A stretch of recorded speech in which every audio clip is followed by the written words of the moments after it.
আদব হলো অনর্থক কথা এবং অনর্থক কাজ থেকে বিরত থাকা। মসজিদে আসলে অনর্থক কথা এবং অনর্থক কাজ থেকে বিরত থাকা। মসজিদে আসলে এখন অনেক সময় আমরা অনেক কথা, অনেক চিল্লাপাল্লা, অনেক কিছু করি। এমন এমন কথা আমরা বলি যেটা মসজিদে বলাও জায়েজ নাই, বাইরে বলাও জায়েজ নাই, মসজিদে এসে আমরা সেই কথা বলে ফেলি। তাদের জন্য একটা হাদিস আমি শুনে, রাসূল করিম সাল্লাল্লাহু আলাইহি ওয়াসাল্লাম একবার ইতিকাফে বসলেন। ইতিকাফে বসার পরে নবী সাল্লাল্লাহু আলাইহি ওয়াসাল্লাম শুনতেছেন কয়েকজন সাহাবী জোরে জোরে নামাজে তেলাওয়াত করতেছেন শব্দ করে। নবীজি তার পর্দাটা সরায়া তাদেরকে বললেন, তোমরা আস্তে তেলাওয়াত করো, কারণ তোমাদের তেলাওয়াতের কারণে অন্য মানুষের কষ্ট হচ্ছে। মসজিদে যদি ইবাদত চলতে থাকে, মসজিদে যদি কেউ নামাজ পড়তে থাকে, মসজিদে কেউ যদি অন্য ইবাদত করতে থাকে, আপনি আরেকটা ইবাদত করে তাকে কষ্ট দেওয়া আপনার জায়েজ নাই। তার ইবাদতের বিঘ্ন যখন আপনার জন্য জায়েজ নাই। আপনি আস্তে আস্তে করে তেলাওয়াত করেন, আস্তে আস্তে করে কথা বলেন। আর আমরা আস্তে আস্তে করে, যে ক্ষেত্রে রাসূল করিম সাল্লাল্লাহু আলাইহি ওয়াসাল্লাম নামাজের মধ্যে ইবাদতকে বলেছেন আস্তে করো, কারণ আরেকজনের কষ্ট হবে। আর আমাদের অবস্থা হলো নামাজ তো দূরের কথা, মসজিদে আসলে পড়ার সাহস বেড়ে যায়। এটা কিয়ামতের আলামত। তোমার এটা কি কিয়ামতের আলামত?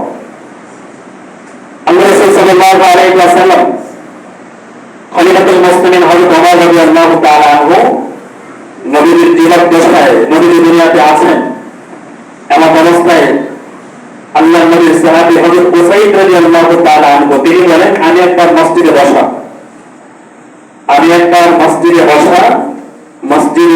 থাকা অবস্থায় এই ফ্যানটা বন্ধ করে দেন, কারেন্ট চলে গেছে।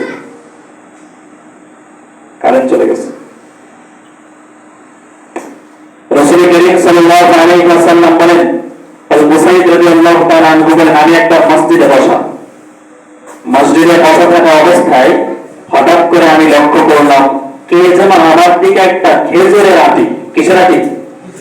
খেজুরের বিচি ছুঁড়ে মারলো। খেজুরের বিচি ছুঁড়ে মারার পরে আমি পেছন দিকে তাকায় দেখি হযরত ওমর আমার দিকে খেজুরের বিচি মারলো। মেরে বলতেছেন, আমি ওমরের কাছে আসলাম, জিজ্ঞাসা করলাম, আপনি আমাকে খেজুরের আটি কেন মারলেন? পরে ওই যে দুইজন লোক দাঁড়ায় আছে, এই দুইটারে ডাকতো। তিনি যাই দুইটারে ডাইকে আনলেন। জিজ্ঞেস করতেছে, তোমাদের বাড়ি কোথায়? বলে তায়েফে। কেন আসছো? ব্যবসার উদ্দেশ্যে আসছি, মসজিদে নববীতে নামাজের সময় হয়েছে। হযরত ওমর রাদিয়াল্লাহু তাআলা আনহু বলেন, যদি তোমরা মেহমান না হতে, যদি তোমরা মদিনার বাসিন্দা হতে, তাহলে অবশ্যই তোমাদের দুইজনকে আমি আজকে কঠিন শাস্তি দিতাম, কারণ মসজিদে ঢুকে তোমরা ভয় হইল সত্যি কথা বলা শুরু করেছো। নাউযুবিল্লাহ বলেন। ওমর বলতেছেন, যদি মদিনার মানুষ তোমরা হতে, তোমাদের বাড়ি যদি তায়েফে না হতো, তোমরা যদি মেহমান না হতে, তাহলে অবশ্যই তোমাদেরকে আজকে আমি শাস্তি দিতাম, কারণ তোমরা মসজিদে এসে হরফ শুরু করে দিয়েছো।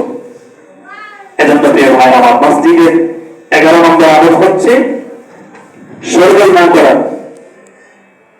কোন অযথা কথা না বলা। 12 নম্বর হলো